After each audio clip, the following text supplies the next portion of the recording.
ETF index mutual funds నేర్చుకుని stock మార్కెట్లో రాణించాలనుకుంటున్నారా? వెంటనే ఈ నెంబర్కి కాల్ చేయండి. నమస్కారం అండి డాక్టర్ శ్రీ ఆచార్య అనంతకృష్ణ స్వామి గారు. నమస్కారమ్మా. అసలు క్లాసెస్ ఎప్పుడెప్పుడు ఉండబోతున్నాయి? చాలా మంది అడిగేది క్లాసుల వివరాలు చెప్పండి అని. ఒకసారి దాని గురించి. మనకి 2024 14th జూలై మనకి హైదరాబాద్లో ఉందమ్మా. అలాగే 28 జూలై బెంగళూరులో ఉంటుంది. 14th ఆగస్ట్ వచ్చి విజయవాడలో ఉంటుంది. 11th ఆగస్ట్ వచ్చి అనంతపూర్లో ఉంటుంది. అలాగే మనకు 25 ఆగస్ట్ వచ్చి మనకు స్పెషల్ క్లాస్ ఉంది. స్పెషల్ క్లాస్ మ్యాక్సిమం అటెండ్ చేసే వాళ్ళు ఒక రెగ్యులర్ క్లాస్ అటెండ్ చేసే ప్రయత్నం చేయండి. చేస్తే మీకు స్పెషల్ క్లాస్ చాలా బాగా అర్థమవుతుంది. అలాగే 1st సెప్టెంబర్ వచ్చి విశాఖపట్నంలో ఉంటుంది. అలాగే 8th సెప్టెంబర్ వచ్చి తిరుపతిలో ఉంటుంది. అలాగే మన 15th సెప్టెంబర్ వచ్చి మళ్ళీ రాజమండ్రిలో ఉంటుంది. ఏదైనా క్లాసెస్ వీలైన తొందరగా ఎన్రోల్ చేసుకోండి. మనీ గురించి మనం మాట్లాడుకునేటప్పుడు ఆడవాళ్ళకి ఏం చెప్తారు అసలు? మనం ఇప్పుడు ఆడవాళ్ళ గురించి ఎపిసోడ్ చేస్తున్నాం కాబట్టి నేను ముందే చెప్పాను ఏంటంటే ధైర్యం ఉన్న వాళ్ళే ఈ సబ్జెక్ట్లోకి రావాలి, నా వీడియోలు వినాలి. ఓకేనా?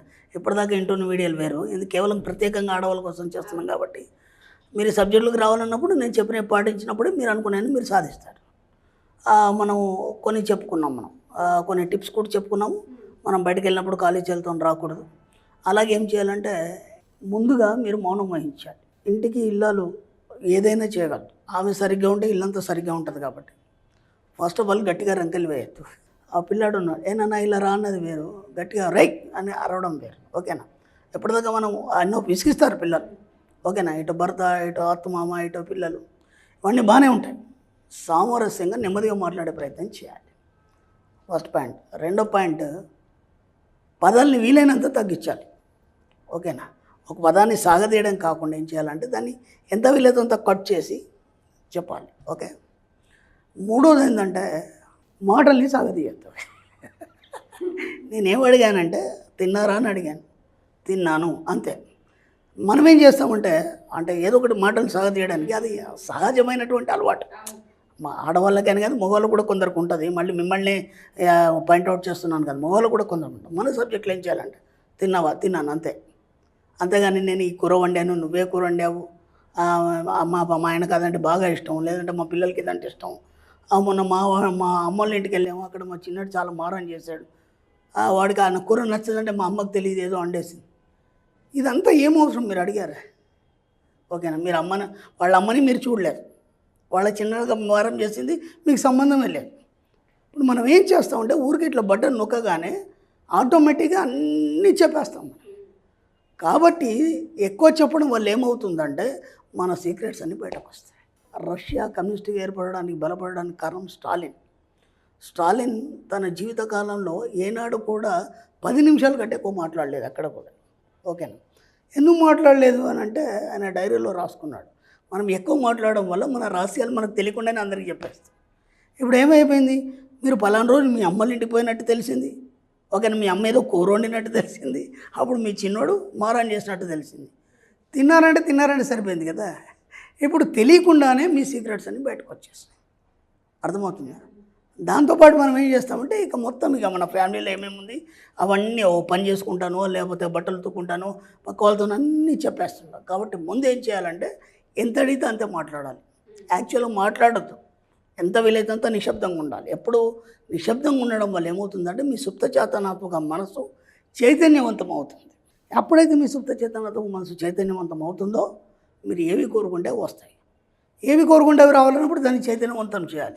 చైతన్యవంతం చేయాలన్నప్పుడు ఇలాంటి పనికిరాని అన్ని దానికి అంటించద్దు. అర్థమవుతుందా? మీ అమ్మల ఇంటికాడేమి దానికి ఏమవసరం? మీకేం కావాలి? డబ్బు సంపద విషయం కావాలి కదా. నిరంతర డబ్బు సంపద ఆలోచనలు మాత్రమే దాంట్లో నింపాలి. ఇప్పుడు మనం ఏం చేస్తామంటే ఇవన్నీ చెప్పేస్తాం. దీంతో ఏమైపోతుందంటే అవంతా సబ్కాన్షియస్ మైండ్ తీసుకుంటాం. ఇప్పుడు డబ్బు సంపద విషయం మీ జీవితంలోకి ఎలా వస్తుంది? మళ్ళీ మీరేమంటారు, మా ఆయన ఇస్తే కానీ నాకు నడవదు, ఈ మంత్ ఆయన తక్కువ ఇచ్చాడు, ఏమా అదేదో బిల్లు కట్టాలి, అది నువ్వు రేపు వస్తున్నావా, రేపు కడుతున్నావా, పోదామా, ఇన్స్టాల్మెంట్ అన్నావు, మా ఆయనకి ఇవ్వలేదండి. ఎందుకు ఇవ్వలేదు? మళ్ళీ స్టోరీ దాని వెనకాల. నేను మొన్ననే అడిగాను, ఆయన ఇలా అన్నాడు, లేకపోతే అక్కడ అలా అయింది. ప్రతి దగ్గర ఏ చిన్న విషయం వచ్చినా ఆ డిస్కషన్ని మనం పొడిగిస్తాం. కాబట్టి ఆడవాళ్ళ ముందు మాటలు తగ్గించుకోవాలి. ఓకేనా? మరి ఎందుకు చెప్తున్నా అంటే ఈ సబ్జెక్ట్ అలా ఉంటుంది, కొంచెం కఠినంగా ఉంటుంది, కానీ ఖచ్చితంగా సాధ్యమవుతుంది. ఎందుకంటే ఎప్పుడో కొన్ని వేల లక్షల మంది ఆడవాళ్ళు మన సబ్జెక్ట్ వింటున్నారు. చాలామంది సక్సెస్ అయినారు, అచీవ్మెంట్స్ అయిన వీడియోలు. ఆడవాళ్ళ యొక్క అచీవ్మెంట్స్ మనకు చెప్పిన దాఖలాలు ఉన్నాయి. ఇది కేవలం స్పెషల్ వాళ్ళ కోసం చెప్తున్నాను కాబట్టి వాళ్ళకి కావాల్సిన రెస్ట్రిక్షన్స్ ఏవైతున్నాయో అవన్నీ ఖచ్చితంగా మీరు పాటించినప్పుడు ఖచ్చితంగా అవి సక్సెస్ అవుతాయి. ఓకే, మాటలు తక్కువ మాట్లాడాలి, ఎంత దాన్ని ఎక్కడ కూడా దాన్ని సాగదేయదు, పొడపడదు. మీ రహస్యాల్ని ఎవరికి చెప్పొద్దు. అర్థమైందా? మన సబ్జెక్ట్లో కొన్ని ఉంటాయి. నీ డబ్బు రహస్యం, ఆరోగ్యం రహస్యం, బంధుత్వాల రహస్యాలు, ఇవన్నీ ఎవరితో చెప్పొద్దు. ఇది మన సబ్జెక్ట్లో భాగాలి. అర్థమైందా? ఇప్పుడు మనం ఒక చిన్న ఎగ్జాంపుల్, ఇప్పుడు ఒక ఆవిడ సారీ షాప్ పెట్టుకుంది, మీరు ఆమెకు చాలా క్లోజ్, ఓకేనా? రోజు ఒకసారి ఆమెను వెళ్ళి పలకరిస్తారు. ఆమెకి ఏంటంటే, అమ్మో మా అక్కయ్య రాలేదే ఈరోజు, ఒకరోజు మీరు వెళ్ళకపోతే మా అక్కయ్య రాలేదే, లేకపోతే మా చెల్లెమ్మ రాలేదే, ఏదో ఒకటి చెప్తుంటుంది కదా. అదొక సెంటిమెంట్గా ఫీల్ అవుతారు మీరు. ఏంటంటే ఈరోజు మా అక్క రాలేదు కాబట్టి నాకు ఎందుకో కస్టమర్ ఎక్కువ రాలేదు, ఎక్కువ బిజినెస్ కాలేదు. ఒకటి ఈ అక్క వచ్చి అడగాలి ఆమెకి, ఏమని, ఎంత వచ్చింది కస్టమరు, ఇవాళ ఏమైనా బేరం చేసావా లేదా. ఆమెకి ఎందుకు, రిస్క్ అంతా ఈమెది, డబ్బులు ఈమె తెస్తుంది, బిజినెస్ గురించి ఆలోచనలు ఆమెకు తెలుసు, బిజినెస్ గురించి ఐడియా అంతా, ఏ మెటీరియల్ తెస్తే ఏది ఎక్కువ అమ్ముడిపోతుంది ఇవన్నీ ఆమెకు తెలుసు కదా. మరి ఈమె ఎందుకు అడగాలి, ఈమెకి ఆమె సమాధానం ఎందుకు చెప్పాలి. మనం ఏం చేసుకుంటామంటే ఒక సపోర్ట్ పెట్టుకుంటాం ఎప్పుడు కూడా, ఓకేనా? ఆ సపోర్ట్ పెట్టుకొని వాళ్ళు లేకపోతే మనకు నడవదేమో అని చెప్పేసి ఇతరుల మీద ఆధారపడతాం. కాబట్టి భర్త మీద కూడా ఆధారపడకండి మీరు. అర్థమవుతుందా?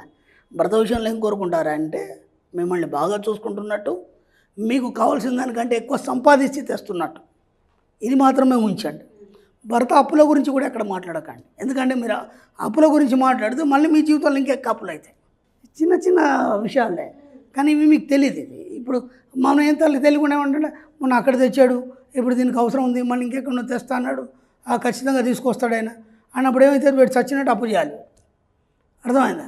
మా ఆయన ఎలా అయినా తీసుకొస్తాడు, ఆ సమయాన్ని కట్టేస్తాడని నేను అఫర్మేషన్ చేయాలి ప్రతిదీ కూడా.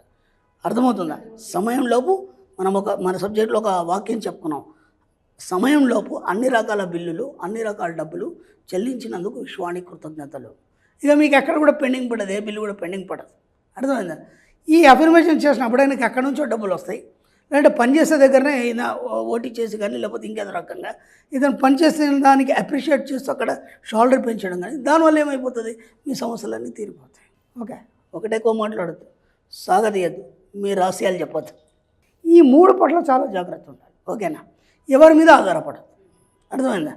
ఇప్పుడు మీరు కానీ లేకపోతే మిమ్మల్ని కానీ ఎవరైనా మీ బంధువులు కావచ్చు, లేకపోతే దగ్గర వాళ్ళు కావచ్చు, అండ్ ఒక ఫ్రెండ్ కావచ్చు, ఇందాక చెప్పుకున్న అక్క చెల్లి ఏదైనా కావచ్చు, వచ్చి రోజు సాయంత్రం ఆమె షాప్ క్లోజ్ చేసుకుని లేకపోతే ఆమె పని అయిపోయిన తర్వాత మీ దగ్గరకు వచ్చేసిన తర్వాత ఇద్దరేదో కబుర్లు చెప్పుకొని ఈ షాప్ క్లోజ్ చేసుకొని మాట్లాడుకొని ఇంటి దాకా వెళ్ళిపోతారు. అప్పుడు ఏమైతే ఇవాళ ఎంత అయింది బేరం అని అడుగుతుంది కదా ఆమె. పొరపాటున మీ జీవితంలో మీరు కూడా మీ స్నేహితులకు కానీ లేకపోతే ఫ్రెండ్స్కి కానీ ఎవరైనా సరే ఎంతైంది బేరం అని అడగకండి, ఓకేనా? ఎక్కడ కూడా అడగద్దు, మీరు చెప్పద్దు కూడా. అర్థమైందా? అడగద్దు, చెప్పద్దు. చెప్పినంత మాత్రాన తక్కువైతే ఆమె ఇవ్వదు కదా, ఎక్కువైతే ఆమె తీసుకోదు కదా. అక్కడ ఏమైపోద్దంటే అనవసరంగా మన బిజినెస్లో వేరే వాళ్ళు డిస్టర్బ్ చేసినట్టు అవుతుంది. కాబట్టి ఎక్కడ కూడా మీరు మీ యొక్క రహస్యాలను చెప్పకండి, డబ్బుకు సంబంధించిన రహస్యాలను చెప్పకండి. ఈ 4-5 మీరు ఖచ్చితంగా పాటించండి ఫస్ట్. కాబట్టి ఏ రహస్యాలు కూడా ఎవరితో చెప్పొద్దు అన్నప్పుడు మీరు ఎలా ఉండాలి? ఇప్పుడు ఏమైందంటే ఇవన్నీ మీరు అంచుకోవాలన్నప్పుడు ఖచ్చితంగా నేను పాటించాలన్నప్పుడు ఏమవుతుందంటే ఎక్కడ ఒకటి జారిపోయి అయ్యో అని అనుకుంటారు. అలా జారిపోతే ఏం కాదు, మెల్లిగా తగ్గించే ప్రయత్నం చేయండి. ఇలా తగ్గించడం వల్ల ఏమవుతుందంటే మీకు మీరుగా ఒంటరిగా మాట్లాడుకోవడం అనేది మొదలవుతుంది. ఆ ఒంటరిగా ఎవరితో మాట్లాడతారంటే మీ సబ్కాన్షియస్ మైండ్తో మాట్లాడతారు. ఎప్పుడైతే సబ్కాన్షియస్ మైండ్తో మీరు మాట్లాడుతుంటారో ఆ ఆలోచనలు ఏవైనా సరే మీ జీవితంలో విజయాన్ని సాధించి పడతాయి. కాబట్టి వీలైనంత మాటలు తగ్గించండి, వీలైనంత పొడిగించకండి, ఎవరి మీద ఆధారపడకండి, మీ యొక్క డబ్బు రహస్యాలు ఎవరికి చెప్పకండి. Sure sir, thank you sir. Thank you అమ్మా.